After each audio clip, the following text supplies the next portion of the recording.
नमस्ते मेरे प्यारे भाइयों। तो मैं आज फिर हाजिर हूँ आपके सामने कुछ अच्छे से क्वेश्चन लेके। जैसे कि ये एक हमारा प्रीवियस ईयर का आरपीएफ एसआई का पूछा हुआ क्वेश्चन है, जो कि time and speed and distance यानी चाल समय दूरी से है और ट्रेन का क्वेश्चन है। आइए देखते हैं क्वेश्चन कैसे है और इसको हमें कैसे कौन सा अप्रोच होगा कि हम इसको जल्दी से जल्दी सॉल्व कर सकें। ठीक है, तो क्वेश्चन कुछ इस प्रकार से है कि एक ट्रेन 238 मीटर लंबे प्लेटफॉर्म को 51 सेकंड में पार करती है। यदि वही ट्रेन एक साइन बोर्ड को पार करने में 17 सेकंड का समय लेती है तो ट्रेन की लंबाई मीटर में ज्ञात करूं।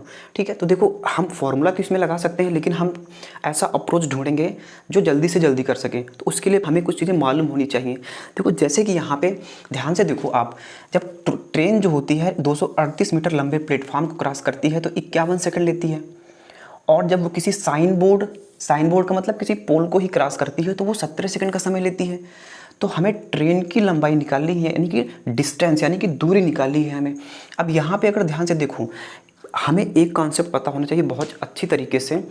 यदि हम ट्रेन में सफ़र कर रहे होते हैं तो ट्रेन में जिस ट्रेन में हम बैठ के जा रहे होते हैं और बगल में जो ट्रेन होती है अगर वो रुकी हुई होती है तो वो हमें उतनी ही स्पीड में चलती हुई नज़र आती है कि जितने की स्पीड में हमारी ट्रेन चल रही होती है। तो देखो यहाँ पे और ट्रेन को तो एक्चुअली में केवल 17 सेकंड ही लगता है किसी पोल को क्रॉस करने में, यानी कि जो 34 सेकंड समय लग रहा है वो 238 मीटर लंबे प्लेटफॉर्म को लग रहा है क्रॉस करने में। तो वो किस स्पीड से 238 मीटर 34 सेकंड में क्रॉस होगा? 34 कहाँ से आया, यानी कि ये 51 माइनस 17, तो ये कितना हो जाएगा 34 सेकंड। ठीक है, ये 34 सेकंड जो एक्स्ट्रा आ रहा है वो कहाँ से आ रहा है? वो इसकी लंबाई की वजह से आ रहा है। तो ट्रेन उसको अपनी ही स्पीड से तो क्रॉस करेगी, तो यानी कि ट्रेन की जो चाल होगी वो क्या हो जाएगी? ट्रेन की चाल जो होगी वो हो जाएगी 238/34। ठीक है, ये ट्रेन की चाल हो गई, लेकिन हमें चाल तो नहीं निकालनी है, और ये भी मीटर में है, सेकंड में, तो मीटर प्रति सेकंड में हमारी चाल आ गई। हमें निकालनी है ट्रेन की लंबाई कितनी है, और ट्रेन जितनी भी लंबी होती है तो वो 17 सेकंड में ही क्रॉस कर लेती है किसी भी एक पोल को या किसी भी साइन बोर्ड को। तो हमें पता है कि लंबाई बराबर क्या होती है? चाल गुणा में समय। ये तो आप सभी लोगों को पता होगा, ठीक है, कि डिस्टेंस इज इक्वल टू क्या होता है? Speed into time. ये हमारा फॉर्मूला होता है चाल समय दूरी में जो यूज होता है। अब यहाँ पे चाल निकालिए, हमें चाल नहीं निकालनी, हमें ट्रेन की लंबाई को ज्ञात करना है। तो ट्रेन की लंबाई ज्ञात करने के लिए क्या करेंगे हम लोग? चाल 238/34 और गुणा में समय कितना है? 17 सेकंड। ये हमारी आ गई ट्रेन की लंबाई। तो 17 × 17, 17 दूनी 34। अब इसको हम जब इसको 2 से भाग करेंगे तो 2 × 2, 2 × 2, 2 × 2, 2 निम्मा 18, यानी कि हमारी ट्रेन की जो लंबाई आ जाएगी वो कितनी आ जाएगी? 119 metre. The length of train will be 119 metre. आइए चलते हैं नेक्स्ट क्वेश्चन की ओर। तो दोस्तों अगला क्वेश्चन हमारे पास है साधारण ब्याज और चक्रवृद्धि ब्याज के अंतर पे। ठीक है, आइए क्वेश्चन को हम लोग पढ़ते हैं और फिर सॉल्व करते हैं इसको बहुत ही सरल और छोटे से तरीके से। ठीक है, तो 10% ब्याज पर 2 वर्ष की अवधि के लिए एक निश्चित मूलधन पर साधारण ब्याज चक्रवृद्धि ब्याज से 1 रुपये कम है, से 1 रुपये या ₹1 कम है, मूलधन ज्ञात करें।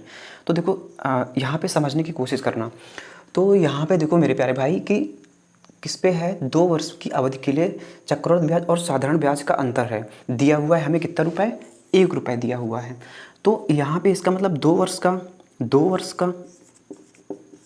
वर्ष का CI माइनस SI बराबर क्या होता है?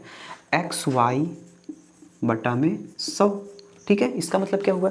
अब देखो इसका मतलब ये होता है कि साधारण ब्याज जो होती है वो हर वर्ष में समान रूप से होती है, यानी पहले वर्ष में जितनी होगी दूसरे वर्ष में उतनी होगी, तीसरे वर्ष में भी उतनी होगी। और जो चक्रवृद्धि ब्याज होती है वो क्या होती है? उसके ब्याज पे भी ब्याज हमें मिलता रहता है। ठीक है, तो यहाँ पे हम लोग सिंपल सा फॉर्मूला ये यूज कर सकते हैं, या फिर हमें अपने दिमाग में ही ये बात रखनी है ये कहाँ से आता है। मैं आपको किसी दूसरे वीडियो में बहुत अच्छे से समझा दूंगा कि ऐसा फॉर्मूला कैसे बन क्या है, तो आपको याद करने की बिल्कुल भी ज़रूरत नहीं पड़ेगी।